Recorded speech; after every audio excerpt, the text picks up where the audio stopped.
স্থানীয় সময় সোমবার কলম্বিয়ার দক্ষিণাঞ্চলীয় পুয়ের্তো লুগুইজমো থেকে উড্ডয়নের পর এয়ারফোর্সের হারকিউলিস C-130 বিমানটি বিধ্বস্ত হয়। বিমানে ছিলেন ১২৫ জন সেনা ও ক্রু। ঘটনাস্থলেই প্রাণ যায় বেশ কয়েকজনের, গুরুতর আহত হন অনেকে। প্রত্যক্ষদর্শীরা জানান, উড্ডয়নের পর বিমানটি হঠাৎ করে নিচে নামতে থাকে, তারপরেই বিস্ফোরণের শব্দ শোনা যায়। বিমানটি শুরুতে স্বাভাবিকভাবে উঠছিল, হঠাৎ নিচে ঝুঁকে নামতে লাগলো। আমরা সবাই নিচ থেকে দেখলাম, তারপরে বিস্ফোরণের শব্দ। সত্যি হৃদয় বিদারক। খবর পেয়ে ঘটনাস্থলে ছুটে যায় সামরিক বাহিনী ও স্থানীয় দমকল বাহিনী। আহতদের উদ্ধার করে বোগোটা সামরিক হাসপাতালে ভর্তি করেন তারা।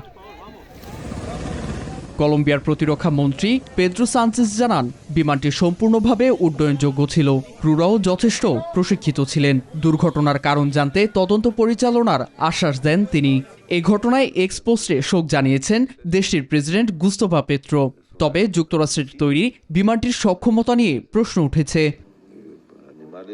গেল মাসেও বলিভিয়ান বিমান বাহিনীর আরেকটি হারকিউলিস C-130 বিমান এল আলট্রো শহরে বিধ্বস্ত হয়, সেখানেও প্রাণ যায় ২০ জনের।